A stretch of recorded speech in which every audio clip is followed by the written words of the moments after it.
Assalamualaikum warahmatullahi wabarakatuh. Selamat datang di kanal YouTube Hatam Rohidin.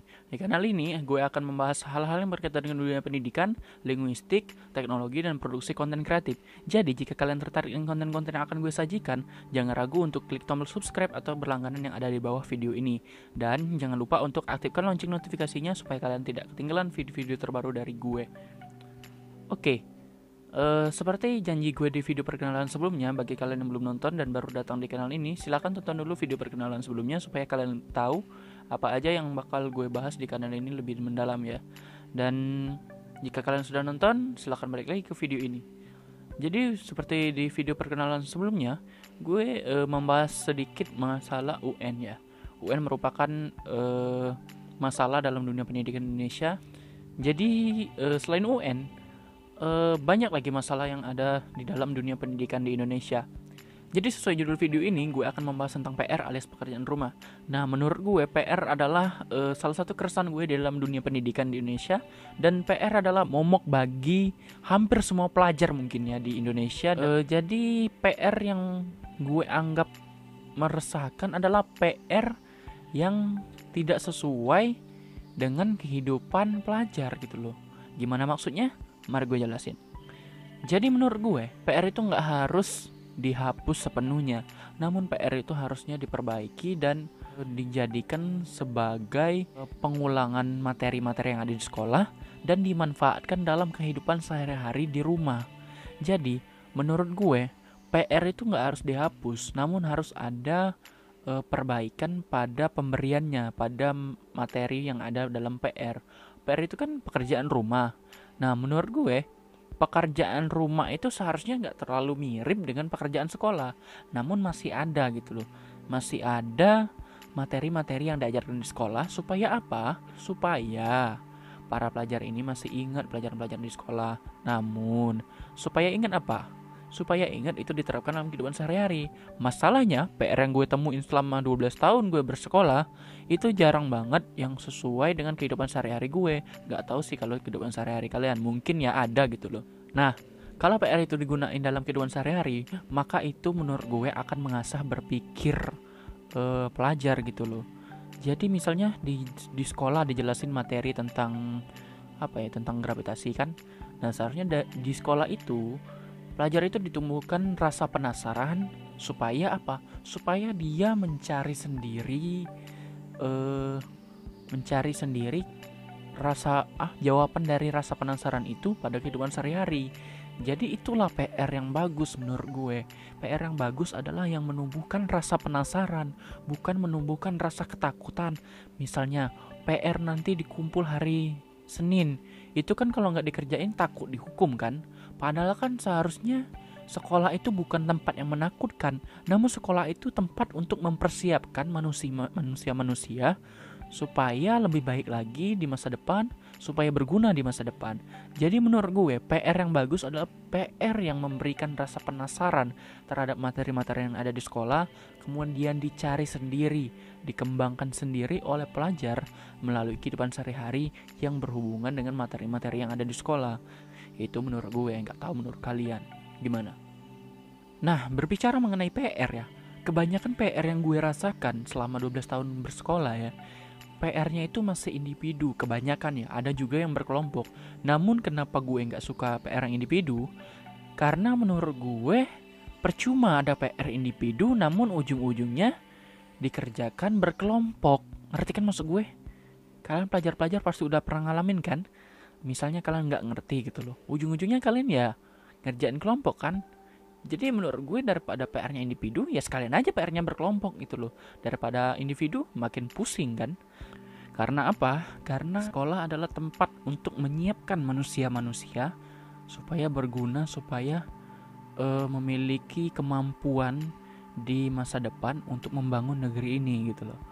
Jadi kan membangun negeri ini tuh nggak mungkin sendirian kan, harus bersama-sama, harus berkelompok. Itulah kenapa gue lebih suka PR yang berkelompok daripada yang individu gitu. Nah, satu hal lagi yang gue nggak suka adalah selain PR-nya individu, gue nggak suka kalau PR-nya itu banyak. Jadi gue gimana ya? Ini sih keresahan gue dari dulu ya. Kenapa PR itu harus banyak gitu loh? kenapa PR itu dalam 1 minggu itu hampir semua mata pelajaran kadang ada PR gitu. Gue pernah ngalamin kayaknya kalau nggak salah itu 1 minggu tuh ada sekitar 5 mata pelajaran itu punya PR semua. Nah, PR yang banyak ini ternyata nggak baik juga loh bagi siswa. Dikutip dari Duke Today, PR membantu siswa berhasil di sekolah, asalkan tidak terlalu banyak. Ini penelitian yang ngomong, bukan gue cuma menyampaikan ulang aja gitu loh. Jadi peneliti Duke University atau Universitas Duke telah mengkaji lebih dari 60 studi penelitian tentang PR antara tahun 1987 dan 2003 dan menyimpulkan bahwa PR memiliki efek positif pada prestasi siswa. Harris Cooper, seorang profesor psikologi, mengatakan analisis juga menunjukkan bahwa terlalu banyak PR dapat menjadi kontraproduktif bagi siswa di semua tingkatan. Artinya apa? Artinya PR juga bagus untuk prestasi siswa, bermanfaat positif bagi siswa. Namun PR yang terlalu banyak bisa menimbulkan permasalahan dalam siswa sendiri. Kontraproduktif, produktif artinya adalah sifat membuat, sifat menciptakan. Kontra artinya berlawanan. Jadi intinya adalah PR yang terlalu banyak bisa menimbulkan efek negatif pada jiwa berkarya, jiwa mencipta dari siswa itu sendiri. Bahkan untuk siswa sekolah menengah, membebani mereka dengan PR tidak terkait dengan nilai yang tinggi. Jadi, walaupun nilai siswa di sekolah menengah itu tinggi, itu nggak ada kaitannya dengan PR. Itu penelitian yang bilang, bukan gue. Kalau kalian nggak percaya, silahkan cek tautan yang ada di deskripsi di bawah. Nah, banyaknya PR tentu juga akan menghabiskan waktu bagi siswa. Peneliti Stanford menemukan bahwa siswa berprestasi yang menghabiskan terlalu banyak waktu untuk mengerjakan PR mengalami lebih banyak stres. Lagi-lagi, ini penelitian yang berbicara, bukan gue. Jadi, terlalu banyak waktu untuk mengerjakan PR bisa mengalami stres, masalah kesehatan fisik, kurangnya keseimbangan, dan bahkan keterasingan dari masyarakat. Dan ini gue alamin. Bukan masyarakat yang mengasingkan gue, tapi gue merasa terasingi oleh masyarakat. Maksudnya apa? Kan PR itu pekerjaan rumah, dikerjakan di rumah. Makin banyak PR, makin banyak waktu di rumah bagi siswa. Ya kalau sekarang sih musim-musim wabah kayak gini ya harus di rumah. Namun kita berbicaranya di luar musim ini ya. Maksud gue di sebelum musim ini ada gitu loh. Sebelum ada wabah ini. Jadi PR itu kan pekerjaan rumah. Semakin banyak PR, semakin banyak waktu yang dihabiskan siswa untuk mengerjakan PR di rumah. Artinya apa? Artinya siswa menjadi kurang bersosialisasi dengan lingkungan sekitar. Itulah kenapa gue lebih setuju kalau PR-nya berkelompok supaya meningkatkan rasa solidaritas dan sosial. Namun di satu sisi, gue nggak setuju kalau PR itu diberikan kepada siswa di daerah yang setelah pulang sekolah memiliki kegiatan yang positif. Contohnya membantu orang tua di kebun dan lain sebagainya. Menurut gue itulah PR yang sesungguhnya, yang ya PR pendidikan moral, yaitu membantu orang tua di kebun atau membantu siapa gitu setelah pulang sekolah, dan itu harus dilaksanakan, nggak boleh ditinggalkan. Menurut gue itu juga termasuk PR, karena ya PR pekerjaan rumah, bukan pekerjaan dari sekolah dibawa ke rumah. Ngerti kan? Intinya kalau mayoritas siswa di satu daerah itu memiliki kegiatan positif setelah pulang sekolah, menurut gue nggak usah dikasih PR. Ya elah, PR kan bisa dikerjain malam hari, ribet banget sih. Gini. Ini yang menjadi masalah selanjutnya. Sekarang kebanyakan siswa itu pulang sore, belum lagi ada yang ekstrakurikuler ya. Jadi ya kalau malam hari ya udah pasti capek lah, masa mau ngerjain PR gitu. Lah kan bisa dikerjain lain hari, ribet banget sih. Gini. Sepengalaman gue 12 tahun bersekolah ya, berapapun waktu yang diberikan tenaga pendidik untuk mengerjakan PR kepada siswa, itu kemungkinan besar dikerjakan mepet dengan hari pengumpulan. Bisa aja H-1, H-2, bahkan bukan H- lagi. Namun H-0. Ada nggak tuh? Yang nggak ada. H0 maksudnya di hari itu dikerjain pagi-pagi gitu. Karena apa? Karena ya saking banyaknya PR, para siswa-siswa ini mengutamakan PR yang harus dikumpul duluan di hari lain, yaitu hari yang seharusnya mereka kerjakan PR yang harusnya dikumpul di hari itu. Paham kan maksud gue? Contohnya kayak gini.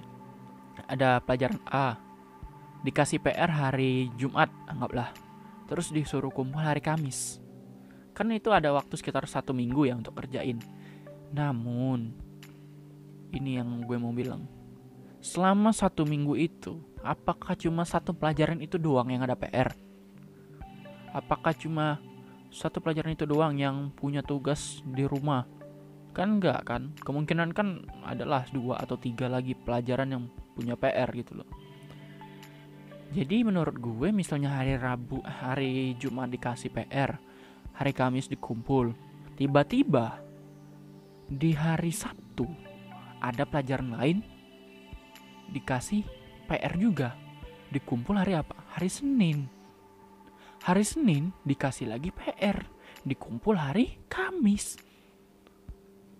Jadi ya kapan mau ngerjain yang hari Kamis? Yang dikumpul hari Kamis pas diberi hari Jumat. Ya enak sih kalau PR-nya tuh dikit, ya mungkin sehari kelar ya. Namun gimana kalau PR-nya banyak? PR-nya membutuhkan penelitian, apa ya? Bukan penelitian juga sih namanya tuh. PR-nya membutuhkan kejelian, ketelitian lah. Dan PR-nya itu bisa aja nulisnya banyak gitu loh. Bisa aja PR-nya itu pokoknya banyak lah, sebuku itu kayaknya hampir 1/8 mungkin. Bisa aja. Jadi ya kalau sehari kelar sih gak apa-apa. Artinya PR-nya itu dikit. Kalaupun dikumpulnya besok kan masih bisa ngerjain. Namun ini kan kalau misalnya PR-nya banyak gitu loh, kan gak cuma satu pelajaran itu doang yang ada PR. Kayak gitu. Itu sih keresahan gue selama ini. Akhirnya apa? Kalau misalnya dikerjain pagi-pagi ya, misalnya gak sempet gitu loh, H-1 gak sempet, jadi H-0. Aduh lagi-lagi H-0. Jadi dikerjainnya pagi hari gitu loh. Apa yang terjadi? Yang terjadi adalah menyontek dengan teman-temannya. Ujung-ujungnya apa? Kerja kelompok yang udah gue bilang tadi. Gitu maksudnya. Jadi percuma berapapun waktu yang diberikan, kecuali memang ada murid yang paling rajin itu ya, barulah itu sehari kelar. Bisa aja. Nah selama masa pandemi ini ya, gue perhatiin ya, adik-adik kelas gue itu kebanyakan dikasih tugas yang banyak dari tenaga pendidik. Gue mau bacain satu berita ya. Ini mungkin kabar gembira ya bagi adik-adik kelas gue. Ini berita dari Detik.com, nanti kalian bisa baca di kolom deskripsi di bawah ya, ada tautannya nanti gue kasih supaya lebih lengkap. Jadi judul beritanya itu adalah Kemendikbud, guru tak boleh bebankan tugas di luar kemampuan siswa. PLT Dirjen PAUD sampai Pendidikan Tinggi, Pendidikan Menengah, Kemendikbud Hamid Muhammad mengatakan, guru tidak boleh lagi memberi tugas dan beban yang melelahkan kepada siswa di luar batas kemampuannya. Hamid menuturkan, terkait aduan siswa karena tugasnya terlalu banyak dan menumpuk, Mendikbud Nadiem Makarim sudah mengeluarkan 3 kebijakan. Pertama, siswa diberi aktivitas dan tugas sesuai dengan minat dan kondisi siswa, termasuk masalah kesenjangan akses informasi. Artinya apa? Di sini sudah dijelaskan bahwa siswa diberi aktivitas dan tugas sesuai dengan minat dan kondisi siswa. Gue mau jelasin yang sesuai dengan minat. Minat itu apa? Minat itu adalah kemauan dari seorang manusia. Tiap manusia kan minatnya beda-beda gitu loh. Jadi kita nggak bisa menyamaratakan minat satu orang dengan orang lain gitu loh. Ki Hajar Dewantara aja ya pernah berkata bahwa padi nggak bisa menjadi jagung, jagung nggak bisa menjadi padi. Poin kedua, siswa diberi pembelajaran yang bermakna tanpa harus mengejar ketuntasan kurikulum. Artinya apa? Artinya yang diutamakan apa? Pembelajaran yang bermakna, bukan ketuntasan kurikulum. Itu maksudnya. Itu yang diutamakan. Poin ketiga, siswa diberikan pendidikan kecakapan hidup yang berguna dalam kehidupan sehari-hari, termasuk pemahaman tentang virus corona dan bagaimana mencegah penyebarannya. Ini poin gue pertama tadi. Siswa diberikan pendidikan kecakapan hidup yang berguna dalam kehidupan sehari-hari. Itu PR yang gue mau. Itu PR yang gue idam-idamkan. PR berupa itu tadi, penerapan ilmu-ilmu bahkan materi baru di luar konteks ilmu pengetahuan yang ada di sekolah yang diajarkan untuk berguna dalam kehidupan sehari-hari. Itu PR yang gue mau. Seperti yang gue bilang di awal tadi, yang berguna dalam kehidupan sehari-hari itu yang penting. Karena apa? Buah mangga jatuh, dihitungin gravitasinya. Berapa persen sih orang yang benar-benar dalam kehidupan nyata menghitung gravitasi buah mangga jatuh? Gak ada kan? Mungkin. Ya tapi menurut gue itu yang berguna bagi kehidupan sehari-hari. Bisa aja ya pelajaran fisika digunakan untuk memperbaiki alat elektronik yang rusak. Itu bisa loh. Kalau tahu ilmunya dan penerapannya dalam kehidupan sehari-hari. Itu yang harusnya diutamain. Karena apa? Udah gue bilang tadi kan, sekolah itu tempat membangun manusia, tempat mempersiapkan manusia untuk berguna di masa depan dan kehidupan bermasyarakat, kehidupan sehari-hari termasuk. Jadi kesimpulan dari video ini adalah, yang pertama, PR nggak harus dihapus tetapi harus diperbaiki sistemnya. Kedua, PR yang banyak nggak baik bagi kesehatan siswa. Ketiga, kalau PR itu nggak terlalu penting, nggak terlalu ada penerapan di kehidupan sehari-hari, lebih baik nggak usah dikasih daripada membebani siswa. Keempat, menolong orang tua juga termasuk PR. Kelima, seharusnya yang diutamakan dalam PR adalah ilmu kecakapan hidup yang bisa diterapkan dalam kehidupan sehari-hari. Ingat, di video ini gue gak ada yang menghina siapapun ya. Awas saja kalian kalau salah tangkap atas video ini ya. Gue hanya menyampaikan keresahan gue selama ini yang terpendam di dalam lubuk hati gue. Ya elah, lebih banget. Maksudnya gitu. Jadi gue hanya menyampaikan keresahan gue selama ini yang belum pernah atau belum sempat tersampaikan di kanal YouTube gue ini. Jadi ya gak ada unsur menghina sama sekali. Jika kalian salah tangkap, kalian harus tonton lagi videonya supaya menambah jam tayang kanal YouTube gue. Dan gue mau ngucapin selamat Hari Pendidikan Nasional tanggal 2 Mei 2020. Majulah pendidikan di Indonesia. Semoga pendidikan Indonesia juga menjadi pemicu kemajuan suatu bangsa. Karena apa? Karena pendidikan adalah salah satu tolok ukur kemajuan suatu negara. Gue akhiri. Wassalamualaikum warahmatullahi wabarakatuh. Jangan berhenti berkarya dan terus berkarya untuk Indonesia yang lebih maju. Dadah.